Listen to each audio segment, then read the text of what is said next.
जय हिंद दोस्तों।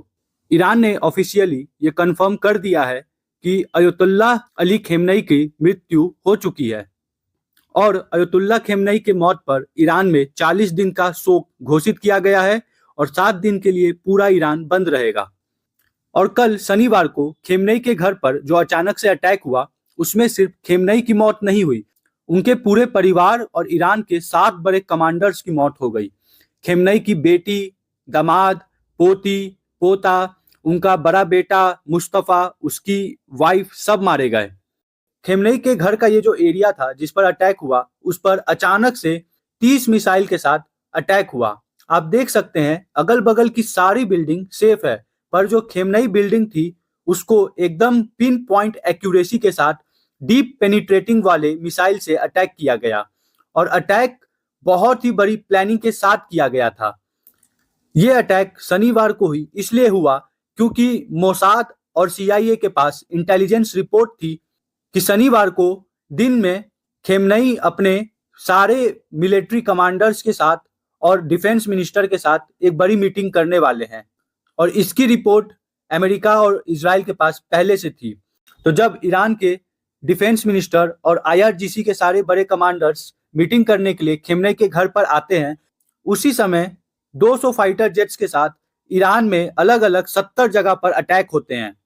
ये अटैक 2 टीम ने मिलकर किया। एक टीम का काम था कि बहुत ही तेजी से एक ही अटैक में ईरान के जितने भी रडार हैं उन सभी को तबाह कर दिया जाए, और दूसरी टीम का काम था कि रडार के डिस्ट्रॉय होने पर जैसे ही ईरान का एयर स्पेस पूरी तरह से फ्री हो जाएगा वैसे ही खेमनेई के बिल्डिंग पर कुछ ही सेकेंड के अंदर 30 से ज्यादा मिसाइल अटैक करना, और महज कुछ सेकेंड के अंदर अंदर खेमनेई के बिल्डिंग पर 30 बॉम्ब गिरा दिए गए।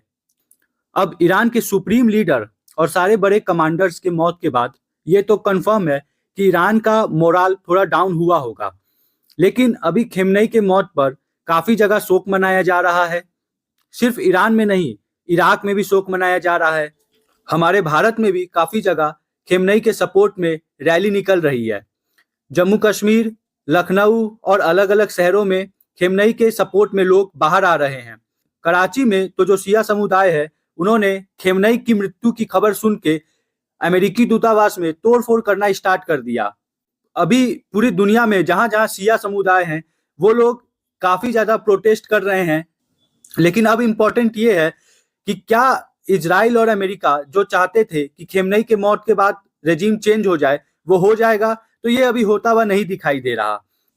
अयतुल्लाह खेमनेई पहले से ही ये डिसाइड करके गए थे कि उनके मरने के बाद ईरान का सुप्रीम लीडर कौन होगा, और जिस हिसाब से ईरान अटैक कर रहा है उसने मिडिल ईस्ट के किसी देश को नहीं छोड़ा, फिर चाहे वो कतर हो, इराक हो, कुवैत हो, बहरीन हो, यूएई हो, जॉर्डन हो, सब पर भीषण हमले हो रहे हैं।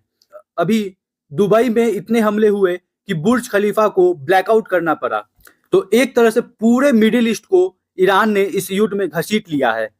ईरान अब ये दिखाना चाहता है कि अगर हम पर हमला हुआ है तो फिर मिडिल ईस्ट का कोई भी देश नहीं बचेगा जो अमेरिका के सपोर्ट में है।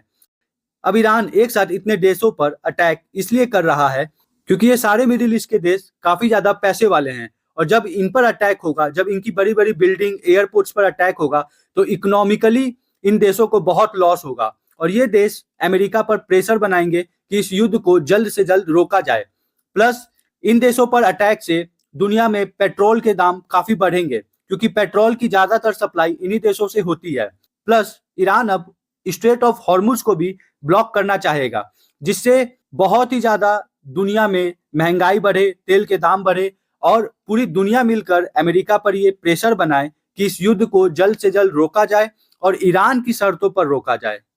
तो अब देखिए आगे क्या होता है। आगे भी जो अपडेट आएगी वो मैं आप तक पहुंचाते रहूंगा। तब तक के लिए नीचे कमेंट में जय हिंद लिखें और हमारे चैनल को सब्सक्राइब जरूर करें। जय हिंद।